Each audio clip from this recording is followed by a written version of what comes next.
Digital classroom Bangladesh চ্যানেলের পক্ষ থেকে তোমাদের জানাই শুভেচ্ছা ও অভিনন্দন। Investment management chapter 4 valuation lecture 5। এই ভিডিওটিতে ভ্যালুয়েশন অধ্যায়ের একটি গুরুত্বপূর্ণ অঙ্ক করে তোমাদের দেখাবো। M A Kalam problem 5 page 218। চলো অঙ্কটি করা যাক। প্রবলেম 5। মিস্টার করিম একজন ব্যবসায়ী। তিনি তার ব্যবসায় হতে ভবিষ্যৎ বছরগুলোতে নিম্নোক্ত নগদ প্রবাহ প্রত্যাশা করেন, অর্থাৎ তার ব্যবসা হতে সে নিম্নোক্তভাবে লাভ অর্জন করতে চায়, অর্থাৎ নগদান প্রবাহ ইনফ্লো করতে চায়। প্রথম বছরে সে 500 টাকা নগদান প্রবাহ পেতে চায়, দ্বিতীয় বছরে সে 1000 টাকা নগদান প্রবাহ পেতে চায়, তৃতীয় বছরে সে 1500 টাকা নগদান প্রবাহ পেতে চায়, চতুর্থ বছরে সে 2000 টাকা নগদান প্রবাহ পেতে চায়, পঞ্চম বছরে সে 2500 টাকা নগদান প্রবাহ পেতে চায়। অর্থাৎ উপরোক্ত তথ্যের আলোকে 10% বাট্টা হারে বার্ষিক বাট্টাকরণ পদ্ধতিতে বর্তমান মূল্য কত হবে তা বের করতে হবে। তো এই ছিল আমাদের অঙ্ক। উক্ত অঙ্কটিতে এখানে দেখা যাচ্ছেন নগদান প্রবাহ বা ক্যাশ ইনফ্লো অসমান, অর্থাৎ প্রত্যেকটি বছরে ভিন্ন ভিন্ন রকমের ক্যাশ ফ্লো। এই রকম যখন থাকবে তখন উক্ত অঙ্কটিকে আমরা ক্যাপিটাল বাজেটের মতো করে ছকে উপস্থাপন করে পি ফ্যাক্টর দিয়ে গুণ করে পি ফ্যাক্টর তালিকা থেকে বা পি ফ্যাক্টর আমি পূর্বের অধ্যায়ের বের করার টেকনিক দেখিয়ে দিয়েছি। উক্ত ফ্যাক্টর দিয়ে গুণ করে আমরা পিভি বের করতে পারি। অন্যভাবে আমরা যদি করি সূত্র আকারে, তাহলে আমরা পিভি সূত্র বা এফভি সূত্র থেকে পিভি বের করে নিয়ে আমরা উক্ত সূত্রের মাধ্যমেও উক্ত অঙ্কের প্রেজেন্ট ভ্যালু বের করতে পারবো। তো চলো দেখা যাক কীভাবে অসমান ক্যাশ ফ্লোর প্রেজেন্ট ভ্যালু বের করতে হয়। Solution calculation of present value.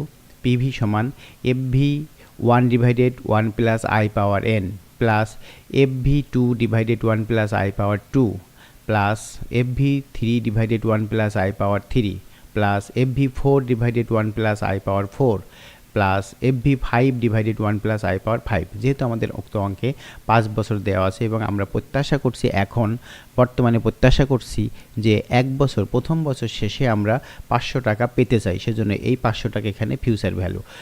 তেমনিভাবে দ্বিতীয় বছরে আমরা প্রত্যাশা করছি যে দ্বিতীয় বছর শেষে আমরা 1000 টাকা পেতে চাই, নগদান প্রবাহ পেতে চাই, তাহলে এখানে 1000 টাকা ফিউচার ভ্যালু। তেমনিভাবে তৃতীয় বছরে আমরা 1500 টাকা পেতে চাই, চতুর্থ বছরে 2000 টাকা পেতে চাই, পঞ্চম বছরে 2500 টাকা পেতে চাই। এগুলো সবই হচ্ছে ফিউচার ভ্যালু। তো সেজন্য আমরা ফিউচার ভ্যালু পিভি সমান ফিউচার ভ্যালু 1 2 3 4 5কে 1 plus I power 1 1 plus I power 2 1 plus I power 3 1 plus I power 4 1 plus I power 5 দিয়ে ভাগ করে যেটি হবে সেটি হবে আমাদের প্রথম বছরের পিভি, দ্বিতীয় বছরের ক্যাশ ইনফ্লোর পিভি, তৃতীয় বছরের ক্যাশ ইনফ্লোর পিভি, চতুর্থ বছরের ক্যাশ ইনফ্লোর পিভি এবং পঞ্চম বছরের ক্যাশ ইনফ্লোর পিভি। এখন এই 5 বছরের প্রেজেন্ট ভ্যালু যোগ করলে আমরা টোটাল 5 বছরের অসমান ক্যাশ ফ্লো এর প্রেজেন্ট ভ্যালু পেয়ে যাব।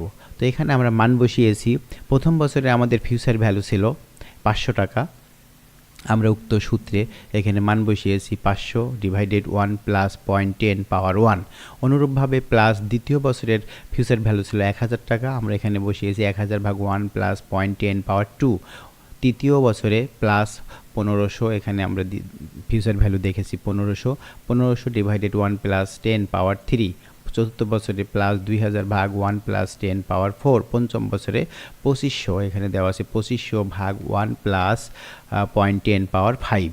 এখন আমরা যদি এটি ক্যালকুলেশন করি তাহলে 500 ডিভাইডেড 1.10 প্লাস 1000 ডিভাইডেড 1.21, 1500 ডিভাইডেড 1.331, চতুর্থ বছরে 2000 ভাগ 1.4641 প্লাস পঞ্চম বছরে 2500 ভাগ 1.6105। এখন 500কে যদি এটা 1.10 দিয়ে ভাগ করি তাহলে আমাদের প্রেজেন্ট ভ্যালু হবে হচ্ছে 454 টাকা 54 পয়সা। প্লাস দ্বিতীয় বছরে আমরা যদি 1000কে 1.21 দিয়ে ভাগ করি তাহলে 826.45 টাকা। প্লাস তৃতীয় বছরে 1500 টাকাকে আমরা যদি 1.331 দিয়ে ভাগ করি তাহলে এখানে হবে 1126.97 টাকা। চতুর্থ বছরে 2000কে আমরা যদি 1.4 4641 দিয়ে ভাগ করি তাহলে হবে 1366.03 টাকা। পঞ্চম বছর 2500 ভাগ 1.6105 দিয়ে যদি ভাগ করি তাহলে হবে 1552.30 টাকা। এখন এই 5 বছরের প্রেজেন্ট ভ্যালু যদি যোগ করি তাহলে আমাদের মোট টোটাল 5 বছরের অসমান নগদান প্রবাহের প্রেজেন্ট ভ্যালু হবে হচ্ছে 5326.29 টাকা। তো এই ছিল উক্ত অসমান নগদান প্রবাহ এর সমাধান। তো আজকের ভিডিও এই পর্যন্তই। পরবর্তী ভিডিও দেখার আমন্ত্রণ জানিয়ে আমি আজকের মতো এখানেই শেষ করছি। ধন্যবাদ সবাইকে।